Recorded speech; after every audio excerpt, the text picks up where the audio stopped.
Hey guys and girls, and welcome to another quick video. Today we're going to be covering a couple of mods. One of them will be a future campaign. Today we'll be covering a sub mod for Crusader Kings 3 or Game of Thrones called Aegon's Conquest. As always, the description will be down below. And this adds, as you can see, adds your typical Aegon's Conquest with a lot of scripting effort. It's actually quite a bit of fun. It does go a little bit too quick personally for my liking. We're gonna, like I said, do a gameplay, but yeah, so you guys can read this as well at Fire and Blood. The other couple of mods we're going to be covering today is, one of them is what is it, Settle Valyria. First you need a shit ton of gold, which we are going to do there, and all you got to do is, once you have the gold, you got the decision. Whoops, we'll show you guys that later. That wasn't meant to happen. You come down here and you go Settle Valyria for 800 gold. You say, I am sure. We're going to seek Safe Haven. Don't know what these others do. Last time I tried it, they just killed me. So I'm just going to say seek a Safe Haven. And then we're just going to sail on.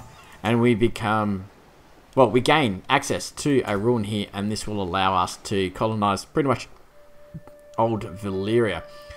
The other thing we're going to be covering today is, as part of Aegon's Conquest, as you can see down here, there is no King's Landing. It's been taken away. It's been removed.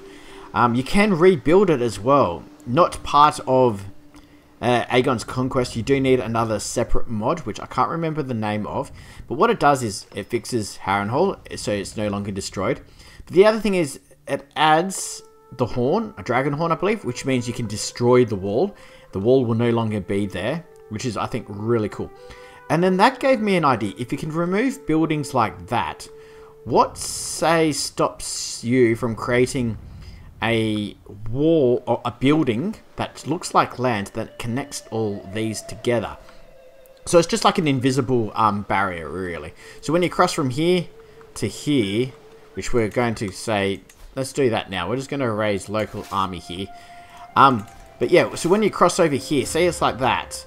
It's just straight there. You have lands that connects it, even though if it's like that, but you just have a valleyway. Something like here. So you have mountains on either end. So it looks like they're walking through the designated spot. Now, the only problem is that they won't even turn into ships either, which is really, really cool. So yeah, I thought that would be a really cool idea. We're just going to disband all these guys. That's fine. Disband, that's fine. We'll move them over to King's Landing. But yeah, what would stop it? And then events would happen and they would sink into the sea, leaving it like that. I wonder if that would be possible. I'm not too sure. So if any of the modders or people who know the modders of the Game of Thrones, maybe put that towards them. I'm not too sure if it's possible or not. But yes, today we're going to be covering rebuilding of King's Landing, mainly for the fact that it is very time consuming and very hard. So we're going to go instant build, and we're also going to change conversion to religion. So we are now, instead of the old Valyrian religion, we are now Faith of the Seven. You become that at the end of the conquest anyway. This just allows us to quickly rebuild certain buildings really quickly. So I'm just going to revoke everyone here, which is fine. I want to revoke you. Oh, we can't because we don't have the trait. Okay, so that's fine. So first things first, you need a lot of money. But first things first, we're going to build the Red Keep, which is the Aegon Fort. And as you can tell over here on the right, it's going to build the very basics, which is fine by me. Oh, we turned instant build off because I already had it on. I forgot. Once you've had it on. Excellent. Like so.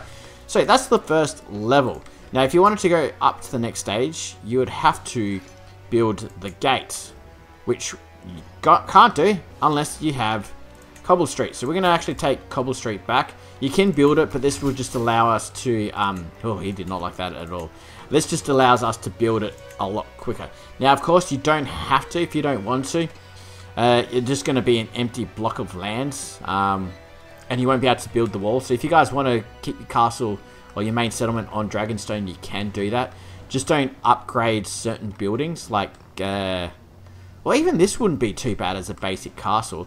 yeah, you just don't build cobblestone, because what cobblestone will do is, once we've unpaused that, it builds a larger city. And then once you build the larger city, you can then build the walls that go around it. Like I said, you don't have to. But, like I said, if that's what you want, if this is where you want to have King's Landing, capital, that's fine. But if you want to keep Dragonstone, just, I don't know, build the first level of King's Landing and just leave it there, and just, you know, that can be Aegon's fort. And you don't have to have any of these buildings. Now, the next thing we can do is we can construct the Dragon Pit. And we've constructed the the Dragon Pit, which will allow us to put dragons in there as well. We can't construct the Great Sept because we're not zealous, high enough religious, or we don't have the throne of the Iron Throne, the kingdom, the title. The title makes sense. Anyway, once you've accomplished that, you then need to do a lot of upgrading. Like I said, this takes a while. You got to upgrade that and upgrade that again. So you got to upgrade it twice, just to get the next level of the Red Keep. And that's not all. If you want to go the third level of the Red Keep, you got to upgrade that once. And then you got to do it again. So you got to do it quite a fair bit of time just to get the pretty green grass and the trees. But that is how you rebuild the Red Keep and King's Landing, if that is what you want to do. Like I said, we're going to do a game, a playthrough as House Targaryen and Aegon's Conquest. We won't be able to rebuild that, I can tell you that right now. It's just so expensive, so time consuming, and there's not a whole lot to do. Once you've taken over it all, I'm not a fan of being the ruler of everything, because then it just kind of becomes a bit boring. But if that's your game, you can do it that way. We probably most likely will not. But I'm going to leave it there, guys. As always, thank you very much for staying tuned this far. If you guys enjoyed this kind of content, hit that like and subscribe button. Leave a comment down below if you guys want me to cover any other mods that are out there. I'll love checking them out. And I'll see you guys in the next episode. So till then, bye for now.